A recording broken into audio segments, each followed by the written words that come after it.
ನಮಸ್ಕಾರ ಎಲ್ಲರಿಗೂ, welcome back to my channel Kamala Kannada daily ವ್ಲಾಗ್ಸ್ಗೆ ನಿಮಗೆಲ್ಲ ಸ್ವಾಗತ. ಎಲ್ಲರೂ ಹೇಗಿದ್ದೀರಾ? ಎಲ್ಲರೂ ಚೆನ್ನಾಗಿದ್ದೀರಾ ಅಂತ ಭಾವಿಸ್ತೀನಿ. ಇವತ್ತಿನ ವಿಡಿಯೋ ವಿಶೇಷತೆ ಏನು ಅಂತ ಹೇಳಿದ್ರೆ ತಮ್ಮನೇಲಿ ನೋಡಿದ್ರೇ ಗೊತ್ತಾಗಿರುತ್ತೆ ಅಂತ ಅಂದ್ಕೊಳ್ತೀನಿ. ಹೌದು, ಇವತ್ತು ನಾವು ಕಪ್ಪಡಿ ಕ್ಷೇತ್ರಕ್ಕೆ ಹೊರಡ್ತಾ ಇದ್ದೀವಿ.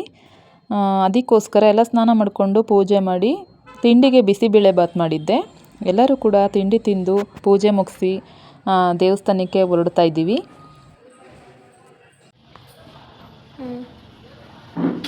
ನಾನು ಬುಕ್ ಎತ್ಕೊಳ್ಳಿ.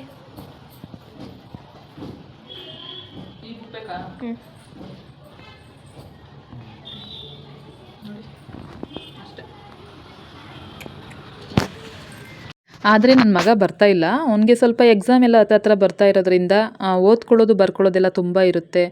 ಅದಕ್ಕೋಸ್ಕರ ನಾನು ಬರೋಕ್ಕಾಗಲ್ಲ, ನೀವು ಹೋಗಿದ್ದು ಬನ್ನಿ ಅಂತ ಹೇಳ್ತಾ ಇದ್ದ. ಸರಿ ಅಂತ ಅಂದ್ಬಿಟ್ಟು ನಾವು 3 ಜನನೇ ಹೋಗಿದ್ದು ಬರೋಣ. ಸ್ವಲ್ಪ ದೇವಸ್ಥಾನಕ್ಕೆ ತುಂಬ ದಿನ ಆಗಿತ್ತು, ಹೋಗೇ ಇರಲಿಲ್ಲ. ಅದಕ್ಕೆ ಹೋಗಿದ್ದು ಬಂದ್ಬಿಡೋಣ ಅಂತ ಅಂದ್ಬಿಟ್ಟು ಹೊರಡ್ತಾ ಇದ್ದೀವಿ. ನನ್ನ ಮಗನ್ನ ಯಾಕೆ ಜಾಸ್ತಿ ವೀಡಿಯೋದಲ್ಲಿ ತೋರಿಸಲ್ಲ ಅಂತಂದರೆ, ಈ ರೀತಿ 10th ಓದ್ತಾ ಇರೋದ್ರಿಂದ ತುಂಬ ಬ್ಯುಸಿ ಆಗಿದ್ದಾನೆ, ಓದ್ಕೊಳ್ಳೋದು ಬರ್ಕೊಳ್ಳೋದು. 1 ತಿಂಗಳು ಅಷ್ಟೇ, ಆಮೇಲೆ ಎಲ್ಲ ಕಡೆಗೂ ಕರ್ಕೊಂಡು ಹೋಗ್ತೀವಿ. ಮತ್ತು ನಮ್ಮ ಜೊತೆನೂ ಸ್ವಲ್ಪ ಟೈಮ್ ಸ್ಪೆಂಡ್ ಮಾಡ್ತಾನೆ. ನನ್ನ ಹಸ್ಬೆಂಡು ಸ್ವಲ್ಪ ಬ್ಯುಸಿನೇ ಇದ್ದರು ಕೆಲಸದಲ್ಲಿ. ಇವಾಗ ಸ್ವಲ್ಪ ಫ್ರೀ ಮಾಡಿಕೊಂಡು ಮನೆ ದೇವ್ರಿಗೆ ಹೋಗಿ ತುಂಬ ದಿನ ಆಯಿತು, ಹೋಗಬೇಕಾಗಿತ್ತು ಮನೆ ದೇವ್ರಿಗೆ ಅಂತ ಹೇಳಿದ್ರು. ಚಿಕ್ಕಲ್ಲೂರಿಗೆ ಹೋಗೋಕ್ಕಾಗಲ್ಲ ಇವಾಗ ಸದ್ಯಕ್ಕೆ, ಸಿದ್ದಪ್ಪಾಜಿ ನಮ್ಮ ಮನೆ ದೇವರಾಗಿರೋದ್ರಿಂದ ತಕ್ಷಣಕ್ಕೆ ಇವಾಗ ಚಿಕ್ಕಲ್ಲೂರಿಗೆ ಹೋಗೋಕ್ಕಾಗಲ್ಲ. ಅದ್ರ ಬದಲು ಕಪ್ಪಡಿಗೆ ಹೋಗಿದ್ದು ಬರೋಣ ಸದ್ಯಕ್ಕೆ ಅಂತ ಅಂದ್ಬಿಟ್ಟು ಕಪ್ಪಡಿಗೆ ಹೋಗ್ತಾ ಇದ್ದೀವಿ. ಬನ್ನಿ ಎಲ್ಲರೂ ಇವಾಗ ಕಪ್ಪಡಿ ಕ್ಷೇತ್ರಕ್ಕೆ ಹೊರಡೋಣ.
ತಲೆಗೆ ಮುಡ್ಕೊಳ್ಳೋಕ್ಕೆ ಹೂ ತಗೋಬೇಕಾಗಿತ್ತು, ಅದಕ್ಕೋಸ್ಕರ ಅಲ್ಲೇ ನಿಲ್ಲಿಸ್ಬಿಟ್ಟು ಮಲ್ಲಿಗೆ ಹೂ ತಗೊಂಡೆ.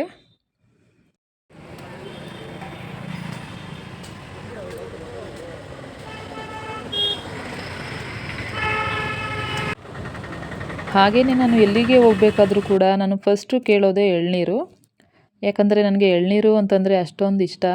ಅದು ಬಿಸಿಲೇ ಆಗಿರಲಿ, ಚಳಿ ಆಗಿರಲಿ, ಏನಾಗಿರಲಿ, ನನಗೆ ಎಳ್ನೀರು ಅಂತ ಕೇಳ್ತೀನಿ. ಯಾಕಂದರೆ ಅದು ಅಲ್ಲದೆ ಇಷ್ಟು ಬಿಸಿಲಿರೋದ್ರಿಂದ ನಾನು ಎಳ್ನೀರು ಕೇಳದೇ ಇರ್ತೀನಾ? ನನ್ನ ಮಗಳು ಕುಡಿಲಿಲ್ಲ, ನಾನು ಹಸ್ಬೆಂಡು ಕುಡಿದ್ವಿ. ಈ ಗಂಜಿ ಬರುತ್ತಲ್ಲ, ಇದು ಅಂದರೆ ನನಗೆ ತುಂಬ ಇಷ್ಟ. ಸರಿ ಅಂತ ಹೇಳ್ಬಿಟ್ಟು ಎಳ್ನೀರು ಕುಡ್ಕೊಂಡು ಇವಾಗ ಹೊರಡ್ತಾ ಇದ್ದೀವಿ.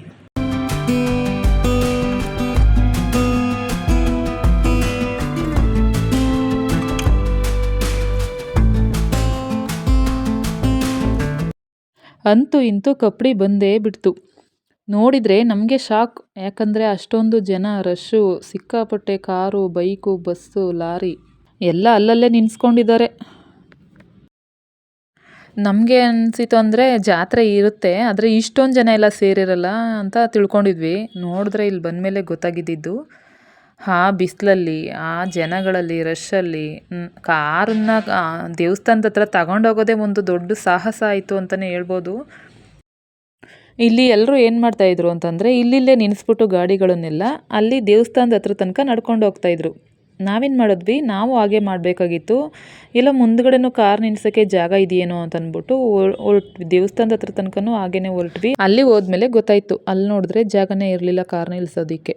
ಆವಾಗ ಸರಿ ಅಂತ ಹೆಂಗೋ ಕಷ್ಟಪಟ್ಟು ಕಾರ್ ನಿಲ್ಲಿಸೋದು ಹೋಗೋದು ಹಂಗೆ ಮಾಡಿ ಆವಾಗ ಸ್ವಲ್ಪ ಎಲ್ಲೋ ಒಂದು ಕಡೆ ಒಂದು ಸ್ವಲ್ಪ ಜಾಗ ಸಿಕ್ತು, ಅಲ್ಲಿ ತಗೊಂಡೋಗಿ ನಿಲ್ಲಿಸಿದ್ವಿ.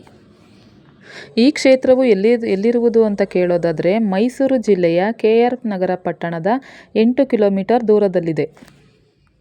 ಈ ಕ್ಷೇತ್ರದ ವಿಶೇಷತೆ ಏನು ಅಂತ ಕೇಳೋದಾದರೆ, ಇಲ್ಲಿ ರಾಚಪ್ಪಾಜಿಯವರು ಮತ್ತು ಅವರ ಸಹೋದರಿ ಚೆನ್ನಜಮ್ಮನವರು ಐಕ್ಯರಾಗಿದ್ದಾರೆ. ಇವರು ಇಲ್ಲಿ ಐಕ್ಯರಾಗಿರುವುದನ್ನೇ ಉರಿಗದ್ದಿಗೆ ಅಂತ ಹೇಳ್ತಾರೆ. ಇಲ್ಲಿ ಜಾತ್ರೆ ಶುರುವಾದರೆ ಶಿವರಾತ್ರಿಯಿಂದ ಆರಂಭವಾಗಿ ಯುಗಾದಿಗೆ ಕೊನೆಗೊಳ್ಳುತ್ತದೆ. ಅಂದರೆ 1 ತಿಂಗಳ ಕಾಲ ಜಾತ್ರೆ ನಡೆಯುತ್ತದೆ ಇಲ್ಲಿ. ಇಲ್ಲಿ ಸುಳ್ಳು ಗಿಳ್ಳು ಎಲ್ಲ ಹೇಳೋ ಹಾಗಿಲ್ಲ, ಸತ್ಯಕ್ಕೆ ಮಾತ್ರ ಇಲ್ಲಿ ಆದ್ಯತೆ ಕೊಡ್ತಾರೆ. ಯಾವುದೇ ರೀತಿ ಕೋರ್ಟು ಕಚೇರಿಲಿ ಆಗದೇ ಇರೋವಂತಹ ಕೆಲಸಗಳು ಇಲ್ಲಿಗೆ ಬಂದು ಆಣೆ ಪ್ರಮಾಣ ಹಾಕಿ ಸತ್ಯವನ್ನು ಹೇಳಿ ಸರಿ ಮಾಡ್ಕೊಳ್ತಾರೆ. ಅಷ್ಟು ಪ್ರಸಿದ್ಧಿಯಾಗಿರುವಂತಹ ಪುಣ್ಯಕ್ಷೇತ್ರ ಅಂತಲೇ ಹೇಳ್ಬೋದು. ಈ ಜನರಲ್ಲಿ ಅಜ್ಞಾನದಿಂದ ಹೊರಗಡೆ ಬಂದು ಮನುಷ್ಯತ್ವ ಮತ್ತು ಮೇಲು ಕೀಳು ಭೇದ ಭಾವ ಜಾತಿ ಭೇದ ಮಾಡದಂತೆ ಎಲ್ಲರೂ ಒಂದೇ ಸಮಾನರು ಅಂತ ಮೂಡಿಸೋಕ್ಕೋಸ್ಕರ ಇಲ್ಲಿಗೆ ಬಂದು ಐಕ್ಯರಾಗುತ್ತಾರೆ. ಇಲ್ಲಿ ಯಾವುದೇ ರೀತಿ ಮೂರ್ತಿಗಳಿಲ್ಲ. ಅವರ ಹುರಿಗದ್ದಿಗೆಗೆ ಪೂಜೆ ಸಲ್ಲಿಸುತ್ತಾರೆ. ಅವರ ಹುರಿಗದ್ದಿಗೆಯ ಎದುರುಗಡೆನೆ ಮಂಗಳಾರತಿ ಬೆಳಗಿ ಗಂಧದ ಕಡ್ಡಿ ಹಚ್ಚಿ ಆ ಕಪ್ಪು ಧೂಳ್ತವನ್ನೇ ಪ್ರಸಾದವಾಗಿ ಸ್ವೀಕರಿಸುತ್ತಾರೆ. ಇಲ್ಲಿ ಮದುವೆ ಮಾಡಿಸೋದು, ಬೀಗ್ರೂಟ ಮಾಡಿಸೋದು, ಮಕ್ಕಳಿಗೆ ನಾಮಕರಣ ಅಥವಾ ಬರ್ತ್ಡೇ ಏನೇ ಇರಲಿ ಇಲ್ಲಿ ಬಂದು ಆಚರಿಸ್ತಾರೆ. ಇಲ್ಲಿ ವೆಜ್ ಊಟಕ್ಕಿಂತ ನಾನ್ ವೆಜ್ ಪ್ರಸಿದ್ಧವಾಗಿದೆ. ಇಲ್ಲಿ ಜಾಸ್ತಿ ನಾನ್ ವೆಜ್ ಊಟನೇ ಮಾಡಿಸ್ತಾರೆ. ಅವರವರ ನೆಂಟರಿಷ್ಟರನ್ನೆಲ್ಲ ಕರೆಸಿ ಕುರಿ ಕೋಳಿನ ಅರ್ಪಿಸಿ ಇಲ್ಲೇ ಅಡುಗೆ ಮಾಡಿಕೊಂಡು ಊಟ ಮಾಡಿಕೊಂಡು ಹೊರಡ್ತಾರೆ. ನಾವು ಇವಾಗ ಇಲ್ಲಿ ಪೂಜೆ ಕೊಡೋದಕ್ಕೆ ಅಂತ ಹೋಗ್ತಾ ಇದ್ದೀವಿ. ಇಲ್ಲಿ ನೋಡಿ, ಇದೇ ಉರಿಗದ್ದಿಗೆ. ನೀವು ಕೂಡ ಶ್ರೀ ರಾಚಪ್ಪಾಜಿಯವರ ಗದ್ದಿಗೆಯನ್ನು ದರ್ಶನ ಮಾಡಿಕೊಳ್ಳಿ. ಇಲ್ಲಿ ಕ್ಷೇತ್ರಕ್ಕೆ ಬಂದು ಏನೇ ಬೇಡಿಕೊಂಡರೂ ಕೂಡ ಅವರು ನೆರವೇರಿಸ್ತಾರೆ.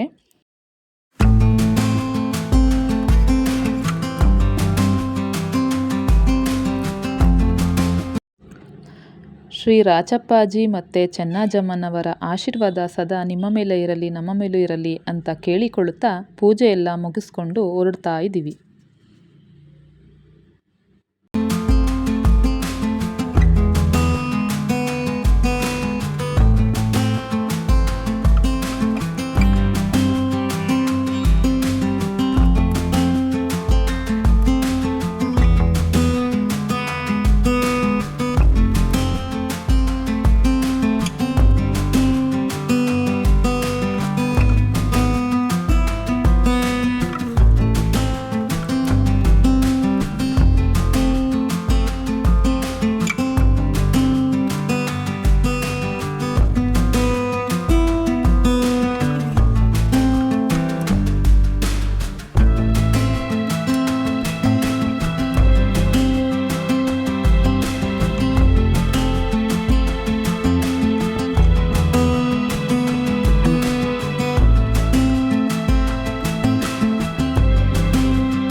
ಕುಸುಮ ಪಾನಿಪುರಿ ತಿನ್ನಬೇಕು ಅಂತ ಹೇಳಿದ್ಲು, ಅದಕ್ಕೋಸ್ಕರ ಅದನ್ನು ಕೊಡಿಸ್ತಾ ಇದ್ದೀವಿ. ಪಾನಿಪುರಿ ತಿಂದ್ಕೊಂಡು ಹಾಗೆಯೇ ತುಂಬಾ ಬಿಸಿಲಿರೋದ್ರಿಂದ ಏನಾದರೂ ಕೋಲ್ಡಾಗಿ ತಣ್ಣಗೆ ಕುಡಿಬೇಕು ಅಂತ ಅನ್ನಿಸ್ತಾ ಇತ್ತು. ಕಬ್ಬಿನ ಹಾಲನ್ನು ಕುಡಿತಾ ಇದ್ದೀವಿ. ಎಷ್ಟು ಸೆಕೆ ಎಷ್ಟು ಬಿಸಿಲು ಅಂತ ಹೇಳಿದ್ರೆ ಭಯಂಕರವಾಗಿತ್ತು. ಇವಾಗ ಸ್ವಲ್ಪ ತಣ್ಣಗಾಗಲಿ ಅಂತ ಕಬ್ಬಿನ ಹಾಲನ್ನು ಕೂಡ ಕುಡಿತಾ ಇದ್ದೀವಿ. ಈ ಹಾಲನ್ನು ಕುಡಿದ್ಮೇಲೆ ಎಷ್ಟೋ ಒಂಥರ ಸಮಾಧಾನ ಅನ್ನಿಸ್ತು. ಸೆಕೆ ಇರೋದ್ರಿಂದ ಚೆನ್ನಾಗಿತ್ತು, ತುಂಬ ರುಚಿಯಾಗಿತ್ತು. ಕುಡಿದು ನನ್ನ ಹಸ್ಬೆಂಡು ಮತ್ತು ನನ್ನ ಮಗಳು ಕುಡಿದ್ಲು. ನನ್ನ ಮಗಳಿಗೆ ಅಷ್ಟೊಂದು ಕುಡಿಯೋಕ್ಕಾಗಲ್ಲ ಅಂತ ನನಗೆ ಕೊಟ್ಟಳು. ನಾನು ಎಷ್ಟು ಕುಡಿದ್ರೂ ಕುಡಿಬೇಕು ಅಂತ ಅನ್ನಿಸ್ತಾಯಿತ್ತು, ಅಷ್ಟೊಂದು ಆಗ್ತಾನೆ ಇರಲಿಲ್ಲ. ಸರಿ ಅಂತ ಅಂದ್ಬಿಟ್ಟು ಇವಾಗ ಕುಡಿದ್ಬಿಟ್ಟು ಕಾರ್ ಹತ್ರಕ್ಕೆ ಹೋಗ್ತಾ ಇದ್ದೀವಿ. ಕಾರ್ ಹತ್ರಕ್ಕೆ ಹೋಗಿ ಕೂತ್ಕೊಂಡ್ರೆ ಮತ್ತೆ ಟ್ರಾಫಿಕ್ ಜಾಮ್ ಆಯಿತು.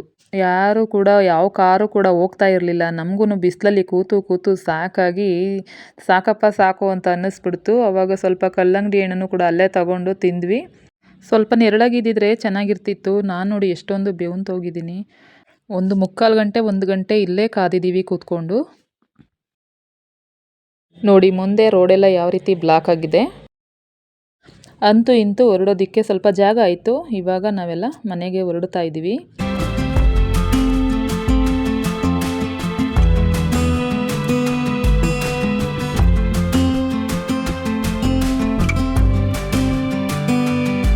ಇಲ್ಲಿ ಸ್ಥಳ ತುಂಬ ಚೆನ್ನಾಗಿದೆ. ಸುತ್ತಮುತ್ತ ಹಸಿರು ಗಿಡ ಮರಗಳು, ಗದ್ದೆ ಬಯಲು, ನೋಡೋದಕ್ಕೆ 2 ಕಣ್ಣು ಸಾಲದು, ಅಷ್ಟು ಚೆನ್ನಾಗಿರುತ್ತೆ. ಇಲ್ಲಿ ನೋಡಿ ಕುರಿ ಕೋಳಿನ ಬಲಿ ಕೊಟ್ಟು ಈ ರೀತಿ ಅಡುಗೆ ಮಾಡಿಸಿ ಊಟ ಮಾಡ್ತಾರೆ.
ನಾವಂತೂ ಮನೆ ಬಿಡೋದು 10ರಿಂದ 10:30 ಆಗಿತ್ತು.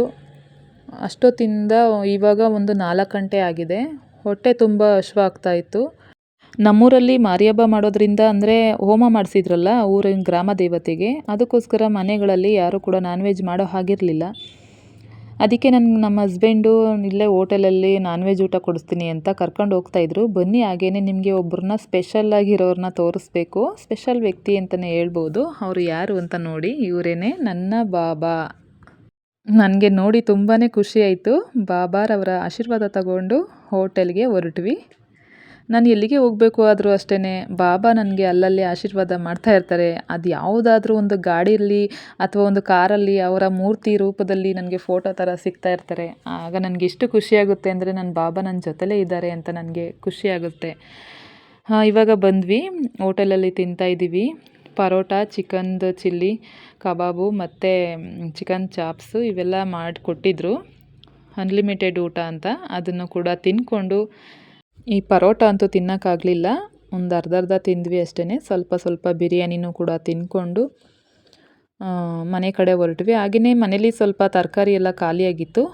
ಹೋಗ್ತಾ ತರಕಾರಿನೂ ತಗೊಂಡು ಹೊರಟ್ವಿ. ಕತ್ಲೆನೇ ಆಗೋಗಿತ್ತು ನಾವು ಮನೆಗೆ ಹೊರಡೋವಷ್ಟರಲ್ಲಿ.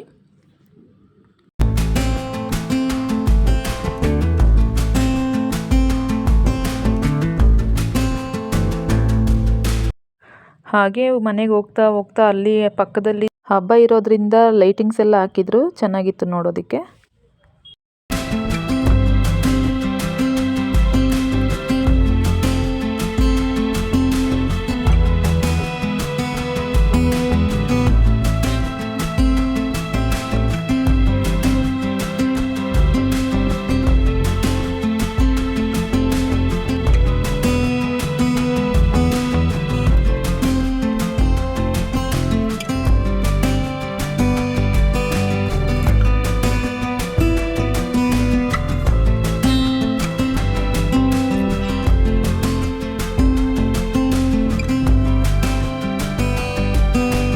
ನನ್ನ ವಿಡಿಯೋ ನಿಮಗೆಲ್ಲ ಇಷ್ಟ ಆಗಿದೆ ಅಂತ ಅಂದ್ಕೊಳ್ತೀನಿ. ಇಷ್ಟ ಆಗಿದರೆ ಪ್ಲೀಸ್ ಒಂದು ಲೈಕ್ ಮಾಡಿ. ಹಾಗೆ ಇನ್ನೂ ಯಾರು ಸಬ್ಸ್ಕ್ರೈಬ್ ಮಾಡಿಲ್ಲ ಪ್ಲೀಸ್ ಸಬ್ಸ್ಕ್ರೈಬ್ ಮಾಡಿಕೊಂಡು ನೋಡಿ.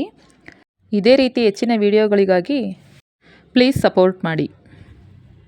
ಇವತ್ತಿನ ದಿನ ಇದಾಗಿತ್ತು ಫ್ರೆಂಡ್ಸ್. ದೇವಸ್ಥಾನಕ್ಕೂ ಹೋಗಿದ್ದು ಬಂದ್ವಿ. ಸಿಗ್ತೀನಿ ನೆಕ್ಸ್ಟ್ ಬ್ಲಾಗಲ್ಲಿ. Okay bye, thank you.